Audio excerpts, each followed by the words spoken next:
여러분, 초등학교 교실에서 나온 말 한마디가 인터넷을 뜨겁게 달궜습니다. 초등학교 2학년 아이가 선생님께 이렇게 말했다고 하죠. 우리 엄마가 낸 세금으로 선생님 월급 받으시니까 저 치킨 사주세요.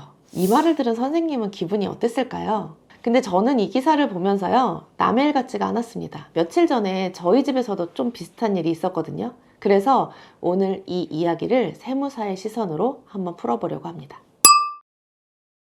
만약에 제가 선생님이었으면 이렇게 얘기했을 것 같아요. 얘야, 네 말이 아주 틀린 건 아니야. 선생님의 월급이 세금에서 나오는 것도 맞아. 그런데 엄마가 낸 세금 중에 선생님의 월급으로 오는 부분이 어느 정도인지 한번 계산을 해볼까? 우리가 세금을 내면 그게 교육 현장으로 가서 선생님에게 급여까지 가는 금액이 몇 프로일까요?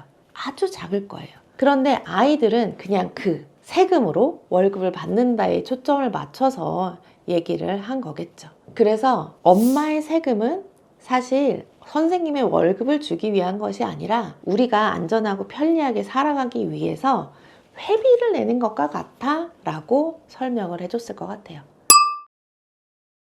자, 부모님이 아이에게 선생님의 월급은 우리가 주는 거야 라고 가르쳤다면 이거는 사실 세금의 그 권리만 가르치고 가치는 빠뜨린 것이 아닐까라는 생각이 듭니다. 만약 내가 낸 세금만큼 서비스를 받아야 된다면 세금 적게 낸 사람들은 교육 서비스도 적게 받아야겠죠? 근데 그게 맞을까요? 아니에요. 왜냐하면 세금의 본질은 공공성이거든요. 누구나 평등하게 교육을 받을 권리를 주기 위해서 모으는 돈이 세금이라고 생각하시면 됩니다. 자, 얼마 전 저희 아이가 수학학원에서 이런 말을 했대요. 선생님이 오늘 진도 여기까지 나갈 건데 니네가 문제를 빨리 풀면 수업을 일찍 마칠게 하셨는데 저희 아이가 이렇게 얘기했다는 거예요. 그럼 우리 엄마 손해보는 거잖아요. 수업료는 1시간에 대해서 냈을 텐데요. 제가 생각을 해봤어요. 왜 이런 얘기를 했을까? 근데 영어 선생님과 대화를 하다가 그 해답을 찾았습니다. 영어 선생님께서 아이가 수업에 집중을 하지 못하자 엄마가 수업료 내시는데 네가 이렇게 하면 엄마 돈 낭비하는 거야 라고 말씀을 하신 거예요. 그러니까 아이의 입장에서는 돈을 냈으면 그만큼 수업을 받아야 되고 선생님이 돈을 받았으면 그만큼 수업을 해야 한다는 논리가 만들어진 게 아닌가 라는 생각이 든 거죠. 자, 어른들은 이런 말을 할 때 집중 좀 하라 라는 뜻으로 말했을 겁니다. 그런데 아이들은요, 그 행간의 의미를 몰라요. 그냥 그대로 받아들이는 거죠. 돈 냈으면 시간만큼 받아야 한다. 그래서 세금도 또 수업료도 병원비도 학원비도 모두 거래로 이해하기 시작합니다. 이게 바로 기사 속 아이의 말과 같은 구조가 아닐까라는 생각이 드는 거죠. 내가 돈 냈으니 너는 내 말을 따라야 돼. 이 논리는 세무적으로 봐도 굉장히 위험한 발상입니다.